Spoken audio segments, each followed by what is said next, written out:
ರಾಜಕೀಯದಲ್ಲಿ ಭಾರಿ ಸಂಚಲನವೇ ಸೃಷ್ಟಿಯಾಗಿದೆ. ಡಿಎಂಕೆ ಪಕ್ಷ ಸೇರಿದ್ದಾರೆ ಜಯಲಲಿತಾ ಆಪ್ತ ಪನ್ನೀರ್ ಸೆಲ್ವಂ. ತಮಿಳುನಾಡು ರಾಜಕೀಯದಲ್ಲಿ ಭಾರಿ ಸಂಚಲನ. ಡಿಎಂಕೆ ಪಕ್ಷ ಸೇರಿದ್ದಾರೆ ಜಯಲಲಿತಾ ಆಪ್ತ ಪನ್ನೀರ್ ಸೆಲ್ವಂ. ಸಿಎಂ ಎಂಕೆ ಸ್ಟಾಲಿನ್ ಸಮ್ಮುಖದಲ್ಲೇ ಪಕ್ಷವನ್ನ ಸೇರಿರೋದು. ಪಕ್ಷದ ಬಾವುಟವನ್ನ ನೀಡಿ ಎಂಕೆ ಸ್ಟಾಲಿನ್ ಬರಮಾಡಿಕೊಂಡಿದ್ದಾರೆ ಅವರ ಪಕ್ಷಕ್ಕೆ. ಚೆನ್ನೈ ಡಿಎಂಕೆ ಪಕ್ಷದ ಕಚೇರಿಯಲ್ಲಿ ಈ ಸಂಬಂಧ ಕಾರ್ಯಕ್ರಮ ಕೂಡ ನಡೀತಾ ಇತ್ತು. ಆ ಸಂದರ್ಭದಲ್ಲಿ ಪನ್ನೀರ್ ಸೆಲ್ವಂ ಜೊತೆ ಹಲವರು ಡಿಎಂಕೆ ಪಕ್ಷವನ್ನ ಸೇರ್ಪಡೆ ಆಗಿರೋದು. ಈಗಾಗಲೇ ಪಂಚ ರಾಜ್ಯಗಳ ಎಲೆಕ್ಷನ್ ಕೂಡ ನಡೆಯುತ್ತೆ. ಇದರ ಮಧ್ಯದಲ್ಲಿ ತಮಿಳುನಾಡಿನ ಮಾಜಿ ಮುಖ್ಯಮಂತ್ರಿ ಹಾಗೆ ಎಐಎಡಿಎಂಕೆ ಉಚ್ಚಾಟಿತ ನಾಯಕ ಪನ್ನೀರ್ ಸೆಲ್ವಂ ಮುಂದಿನ 2026 ಅಂದ್ರೆ ತಮಿಳುನಾಡಿನ ವಿಧಾನಸಭಾ ಚುನಾವಣೆ ನಡೆಯುತ್ತಲ್ಲ, ಈ ಸಂದರ್ಭದಲ್ಲಿ ಎಂಕೆ ಸ್ಟಾಲಿನ್ ಸಮ್ಮುಖದಲ್ಲಿ ದ್ರಾವಿಡ ಮುನ್ನೇತ್ರ ಕಳಗಂ ಅಂದ್ರೆ ಡಿಎಂಕೆಯನ್ನ ಸೇರಿದ್ದಾರೆ. 3 ಬಾರಿ ತಮಿಳುನಾಡು ಮುಖ್ಯಮಂತ್ರಿ ಹಾಗೆ ಜಯಲಲಿತಾ ಅವರ ದೀರ್ಘಕಾಲದ ಸಹಾಯಕರಾಗಿ ಗುರುತಿಸಿಕೊಂಡಿದ್ದಂತ ಪನ್ನೀರ್ ಸೆಲ್ವಂ ಅವರನ್ನ ಎಡಪ್ಪಾಡಿ ಕೆ ಪಳನಿಸ್ವಾಮಿ ಅವರೊಂದಿಗೆ ತೀವ್ರ ಅಧಿಕಾರದ ತಿಕ್ಕಾಟ ಆಯಿತು, ಸಂಘರ್ಷ ಆಯಿತು. ಅದಾದ ನಂತರದಲ್ಲಿ ಪಕ್ಷದಿಂದ ಉಚ್ಚಾಟನೆ ಮಾಡಿದ್ರು. ಈಗ ಡಿಎಂಕೆ ಪಕ್ಷವನ್ನ ಸೇರಿರೋದು ಬಹಳಷ್ಟು ಚರ್ಚೆ ಕಾರಣವಾಗ್ತಾ ಇದೆ. ಇನ್ನು ಪನ್ನೀರ್ ಸೆಲ್ವಂ ಜಯಲಲಿತಾ ಅವರ ಮೆಚ್ಚಿನ ಶಿಷ್ಯ ಆಗಿದ್ರು.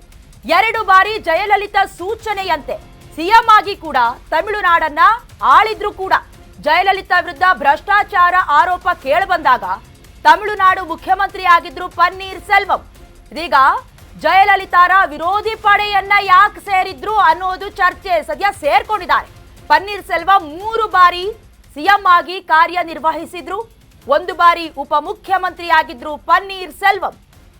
ಎಐಎಡಿಎಂಕೆಯಿಂದ ಉಚ್ಚಾಟನೆಗೊಂಡಿದ್ದ ಪನ್ನೀರ್ ಸೆಲ್ವಂ ಯಾವ ಕಾರಣಕ್ಕೆ, ರಾಜಕೀಯ ಉದ್ದೇಶ ಮಾತ್ರ ಇದೆಯಾ ಏನು ಎತ್ತ, ಅಥವಾ ಪಂಚರಾಜ್ಯಗಳ ಎಲೆಕ್ಷನ್ ನಡೀತಾ ಇರುವಂತಹ ಕಾರಣಕ್ಕೆ ಪ್ರಬಲವಾದಂತಹ ಅಭ್ಯರ್ಥಿ ಬೇಕು ಅನ್ನುವಂತ ಕಾರಣಕ್ಕೆ ಪಕ್ಷ ಸೇರಿದ್ರ ಏನು ಎತ್ತ, ಅಥವಾ ಎಐಎಡಿಎಂಕೆ ಪಕ್ಷದಿಂದ ಉಚ್ಚಾಟಿತಗೊಂಡ ನಂತರದಲ್ಲಿ ಪಕ್ಷವನ್ನ ವೈರುಧ್ಯವಾಗಿ ನೋಡೋದಕ್ಕೆ ಸೇರ್ಕೊಂಡ್ರ ಏನು ಎತ್ತ ಗೊತ್ತಿಲ್ಲ. ಸದ್ಯ ಡಿಎಂಕೆ ಪಕ್ಷದ ಕಚೇರಿಯಲ್ಲಿ ಪಕ್ಷ ಸೇರ್ಪಡೆ ಕಾರ್ಯಕ್ರಮ ಆಯಿತು. ಈ ಸಂದರ್ಭದಲ್ಲಿ ಎಂಕೆ ಸ್ಟಾಲಿನ್ ಉಪಸ್ಥಿತರಿದ್ರು. ಅವರ ನೇತೃತ್ವದಲ್ಲೇ ಪಕ್ಷವನ್ನ ಸೇರಿರೋದು. ಜೊತೆಗೆ ಅವರ ಬೆಂಬಲಿಗರು ಕೂಡ ಘೋಷಣೆಯನ್ನ ಮೊಳಗಿಸಿದ್ರು.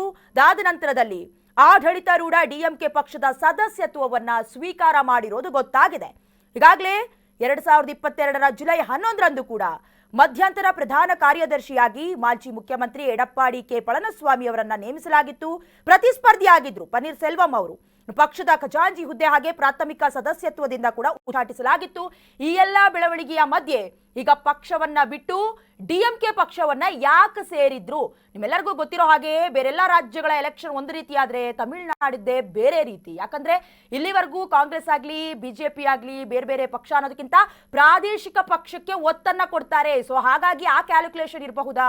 ಈ ಪ್ರಶ್ನೆಗಳು ಕೂಡ ಬಹಳಷ್ಟು ಚರ್ಚೆಯನ್ನ ತಂದೊಡ್ಡಿರುವುದು. ಇದರ ಜೊತೆಗೆ ಈಗ ತಮಿಳುನಾಡು ವಿಧಾನಸಭಾ ಚುನಾವಣೆಯಲ್ಲೂ ಕೂಡ ಎಂಕೆ ಸ್ಟಾಲಿನ್ ನೇತೃತ್ವದ ಮೈತ್ರಿಕೂಟ ಬಿಜೆಪಿ ಹಾಗೆ ಎಐಎಡಿಎಂಕೆ ಮೈತ್ರಿಕೂಟದ ವಿರುದ್ಧ ಗೆಲುವು ಸಾಧಿಸಲೇಬೇಕಾಗಿರೋದ್ರಿಂದ ದ್ರಾವಿಡ ಮಾದರಿ 2.0 ಇದನ್ನ ಪರಿಚಯ ಮಾಡೋದಕ್ಕೂ ಸಿದ್ಧವಾಗಿದೆ.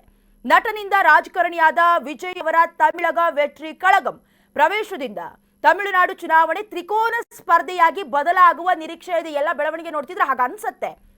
ಜೊತೆಗೆ 234 ಸದಸ್ಯರ ತಮಿಳುನಾಡು ವಿಧಾನಸಭೆಗೆ 2026 ಮೊದಲಾರ್ಧದಲ್ಲಿ ಚುನಾವಣೆ ನಡೆಯೋದ್ರಿಂದ ಎಲ್ಲವೂ ಪಕ್ಕಾ ಲೆಕ್ಕಾಚಾರ ಹಾಕೊಂಡು ಪಕ್ಷಾಂತರ ಆಗಿರೋದು ಗೊತ್ತಾಗ್ತಿದೆ.